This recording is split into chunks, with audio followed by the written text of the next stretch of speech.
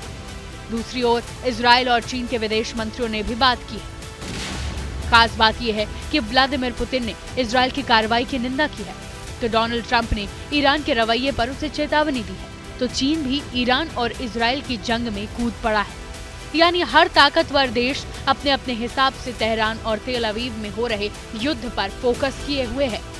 पल पल बदलती तस्वीरों के बीच सीरिया और जॉर्डन ने अपने अपने एयर स्पेस बंद कर दिए हैं। सवाल ये कि क्या यही विश्व युद्ध जैसे हालात है? दुनिया के ताकतवर देश अपने अपने हिसाब से इस युद्ध को देख रहे हैं। ऐसे में ईरान और इजराइल की जंग और भड़कने का पूरा अंदेशा है। ताकत में दोनों ही कम नहीं है। ईरान के पास कुल 11,80,000 सैनिक हैं, जबकि इजराइल के पास 6,70,000। ईरान के पास करीब 66,000 बख्तरबंद वाहन हैं, इजराइल के पास करीब 36,000। ईरान के पास करीब 1,713 टैंक हैं, तो इजराइल के पास 1,300।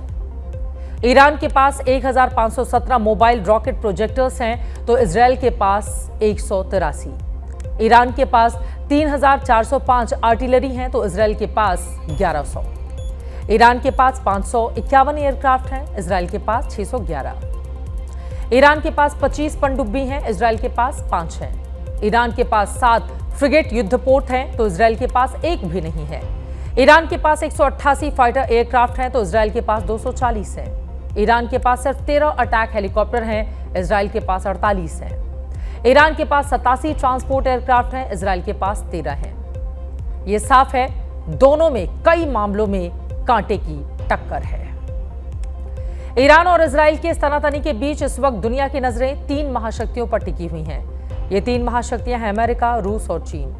मिडिल ईस्ट में शांति बहाली को लेकर ये तीनों ही महाशक्तियां बातें तो खूब करती हैं, लेकिन इनकी कथनी और करनी में ज्यादा मेल नहीं दिखाई देता।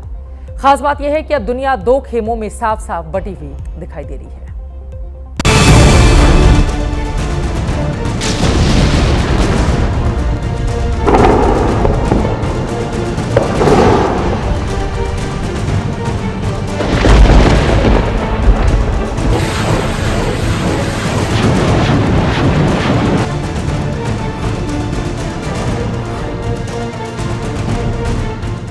इजराइल और ईरान में आर पार की जंग छिड़ी हुई है। चीन और रूस भले ही एक दूसरे के पक्के दोस्त हों, लेकिन अपने अपने फायदे के लिए दोनों इस वक्त अलग अलग देशों से तालमेल बैठाने की जुगत में लगे हैं। चीन ईरान का खुलकर समर्थन कर रहा है और इजराइल के ऑपरेशन राइजिंग लॉयन का खुल्लम खुल्ला विरोध कर रहा है। 3 साल से रूस यूक्रेन से लड़ रहा है, लेकिन उसकी चिंता मिडिल ईस्ट के बढ़ते तनाव पर है। रूस और अमेरिका के राष्ट्रपति के बीच जिस तरह 50 मिनट लंबी बातचीत हुई है, उससे कहीं ना कहीं किसी बड़ी डील के होने की ओर इशारा मिल रहा है। भले ही अमेरिका सीधे तौर से ईरान इजराइल के झगड़े में नहीं पड़ा, लेकिन मिलिट्री डे परेड के दौरान राष्ट्रपति ट्रंप अपने दुश्मनों को सीधी चेतावनी दे रहे हैं। America's enemies have learned that if you threaten the American people, our soldiers are coming for you. Your defeat will be certain, your demise will be final, and your downfall will be total and complete.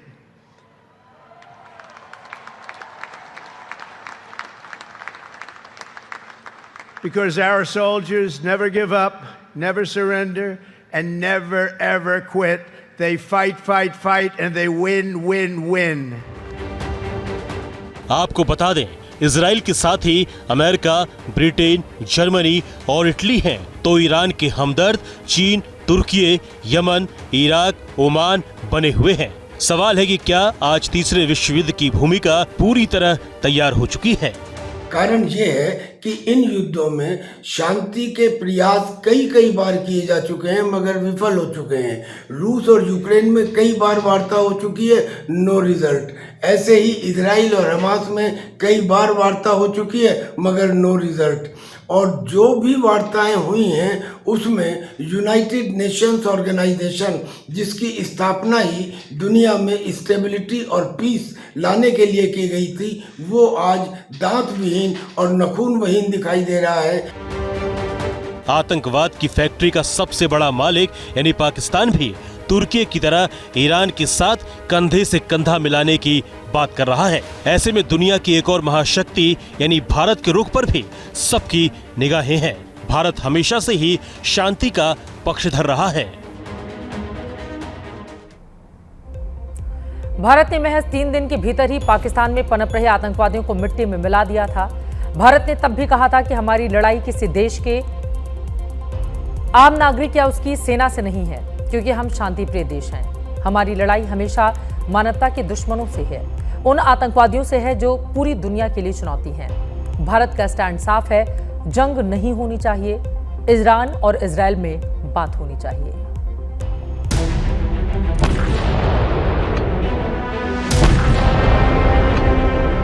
जब जब दुनिया में तनाव बढ़ा है, भारत ने हमेशा संयम का परिचय दिया है। भारत हमेशा से साफ करता आया है कि युद्ध किसी भी समस्या का समाधान नहीं है, शांति के लिए बातचीत ही जरूरी है। भारत युद्ध के दुष्परिणामों को गंभीरता से समझता है। ईरान और इजराइल पर जब दुनिया 2 खेमों में बंटती दिखाई दी, तब भारत ने खुद को हर उस बयान से अलग किया है जो दुनिया में तनाव पैदा करता हो। शंघाई कोऑपरेशन ऑर्गेनाइजेशन यानी SCO ने बयान जारी कर ईरान पर इजरायली हमले की निंदा की, लेकिन भारत ने खुद को SCO के बयान से अलग कर लिया। साथ ही विदेश मंत्रालय ने कहा कि हम युद्ध में शांति स्थापित करने और तनाव को कम करने के लिए बातचीत और कूटनीति का इस्तेमाल करने के लिए अनुरोध करते हैं। इसके अलावा वैश्विक समुदाय भी शांति स्थापित करने की दिशा में अपने कदम बढ़ाए। आपको याद दिला दें कि जब भारत ने पाकिस्तान की करतूतों का करारा जवाब दिया, तब भी भारत ने साफ कहा था कि हमारी जंग आतंकवाद के खिलाफ है, न कि किसी देश की जनता से। पाकिस्तान को आतंक की बीमारी से मुक्त करने के लिए पाकिस्तान के अवाम को आगे आना होगा, पाकिस्तान के नौजवानों को आगे आना होगा। सुख चैन की जिंदगी जियो। दुनिया भारत को सुनती भी है और समझती भी है। लेकिन आज एक सवाल ये भी है कि वर्तमान स्थिति प्रथम या द्वितीय विश्व युद्ध जैसी है। तो आपको बता दें कि आज जैसे दुनिया 2 हिस्सों में बंट रही है, वैसे ही पहले और दूसरे विश्व युद्ध में दुनिया 2 हिस्सों में बंट गई। लेकिन तब और अब में एक अंतर भी स्पष्ट है। प्रथम और द्वितीय विश्व युद्ध के उलट आज हिजबुल्लाह, हमास जैसे आतंकी संगठन और हाइब्रिड युद्ध दुनिया पर ज्यादा बुरा असर डाल रहे हैं।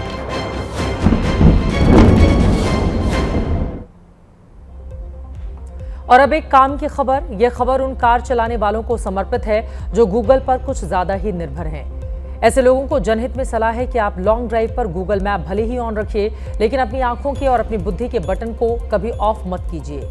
यूपी के महाराजगंज में कल रात को एक कार गूगल मैप को फॉलो करते हुए एक आधे अधूरे फ्लाईओवर पर चढ़ गई, फिर अचानक गड्ढे में जा घुसी। हालांकि कार में बैठे चारों लोगों की जान बच गई। बस्ती के रहने वाले ये लोग सुनौली से गोरखपुर जा रहे थे। लगभग 100 किलोमीटर से गूगल मैप फॉलो कर रहे थे। उसी चक्कर में पुल पर कार चढ़ी और ये हादसा हो गया। इत्तेफाक देखिए कि 5 दिन पहले भी महाराजगंज में ही ऐसा हादसा हुआ था। कार में बैठे लोग गूगल मैप को फॉलो करते हुए बड़े आराम से फ्लाईओवर पर चले जा रहे थे। अचानक सामने से सड़क गायब हो गई और कार मुंह के बल गिरकर लटक गई। दोनों हादसों में कॉमन यह है कि फ्लाईओवर के निर्माणाधीन होते हुए इसका एंट्री पॉइंट बंद नहीं था, किसी किस्म की बैरिकेडिंग नहीं थी, न चेतावनी का बोर्ड था। ये कंस्ट्रक्शन कंपनी की जिम्मेदारी होती है। जब तक पुल या फ्लाईओवर चालू ना हो जाए, तब तक कोई एंट्री ना ले सके, उसके एंट्री पॉइंट बंद कर दिए जाए।